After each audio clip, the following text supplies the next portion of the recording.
Here's my review for The Lord of the Rings of Power Season 2, Episode 7, called Doomed to Die. It's on Amazon Prime or Prime Video. You guys can watch it now. New episodes are on Thursday. I know I'm behind on this one, but let's talk about this episode. This was definitely the most action-packed, where you only have one episode left, so not too much time left. I've been getting a little impatient with this season. You know, it's had a couple highs here and there, but nothing that fantastic. This was definitely the peak of the season in terms of action. Although I wish there was more or more throughout. But let's dive into it. So, spoilers. Don't watch this if you haven't watched Season 2, Episode 7 of Rings of Power. So it kind of opens with Celebrimbor sipping his coffee or his tea, and one of Sauron's images, keeping him from knowing they're being attacked by Adar. And Celebrimbor has finally gotten close to completing his 9 rings for the men. As he's tidying things up, he begins to notice some irregularities, like loops, like with the mouse and with the tool handle, as well as the mirror. But Sauron quickly fixes the mirror and the tool handle as he walks in.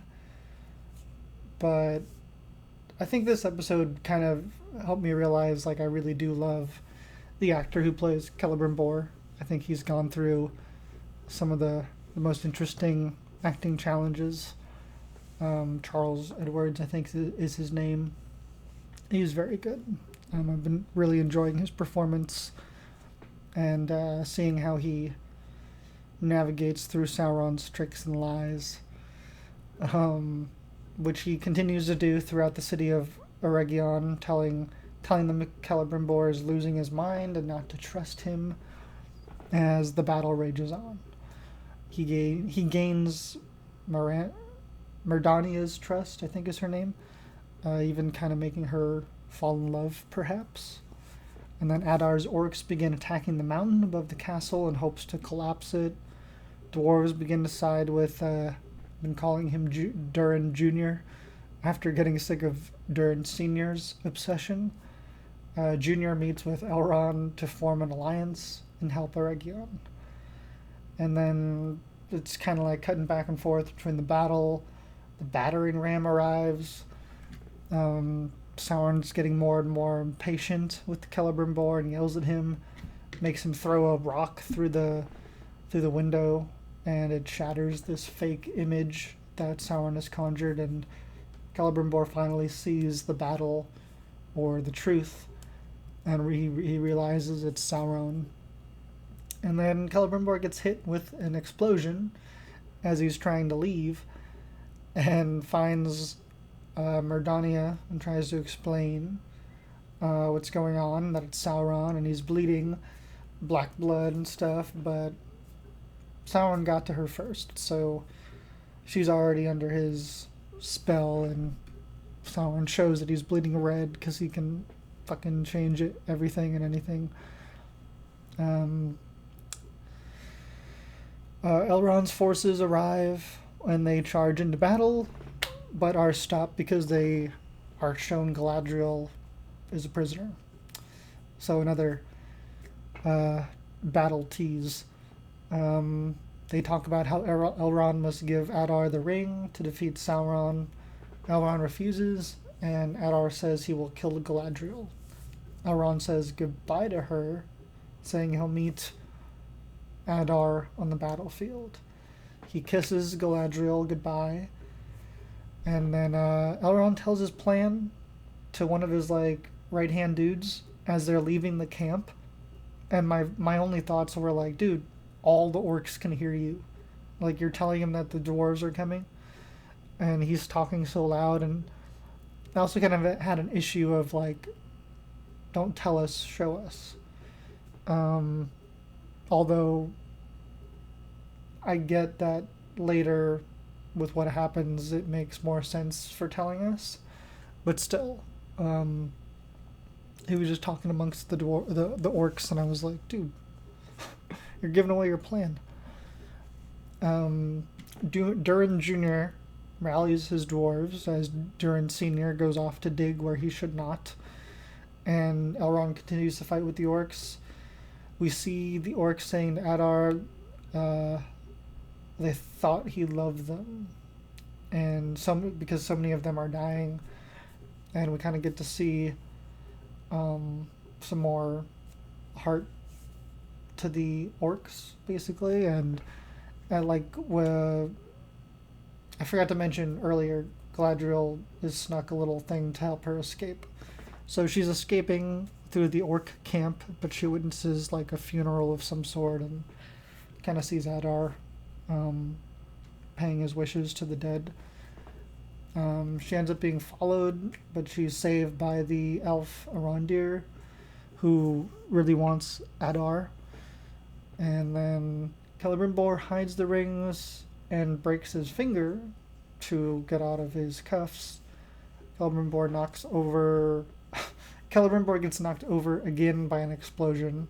And when he leaves, I couldn't help but notice, I was like, dude, every time he's leaving, an explosion knocks him over.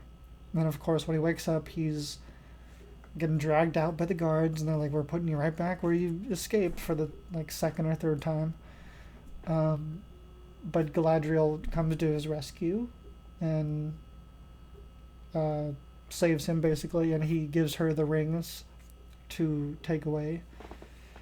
And then one of the elves that Elrond is with, the Asian she-elf, I thought was kind of a weird moment. I'm like, they really built up her death when they really did not build up her beginning, in my opinion. I don't know who she is. I don't care that much, other than she looks badass and she's Asian, I'm Asian. But I had no connection to her as a character, and I felt like it was kind of some wasted time a little bit. I don't know. I just wasn't super connected with her or many others on the battlefield, other than Elrond. The big troll comes out. The Celebrimbor and its guards try taking Sauron, but all the guards are killed. Sauron just seems pretty invincible at this point. They defeat the troll, but they're still waiting for the dwarves to arrive at sunrise, but with everything going on with Durin Sr., they can't leave. Basically because Durin is going to release the Balrog. And then at the very end, Adar gets the ring from Elrond, and it cuts to black. My biggest complaint? No Balrog. I feel like I was teased that in the trailer, the teaser trailer from the very beginning, and expected that more up front. Too much saving it all for the last couple episodes is my issue. It's kind of weird there was no Harfoots or the wizard story colliding with this story. We didn't even get them in this episode. I would like to see those cross over more, personally. Otherwise, it just feels like we're telling totally different stories. But that's just me. It was okay so far this season. It's not been my favorite. I do think I liked it a little bit more than season 1. Well, we'll see how the finale does.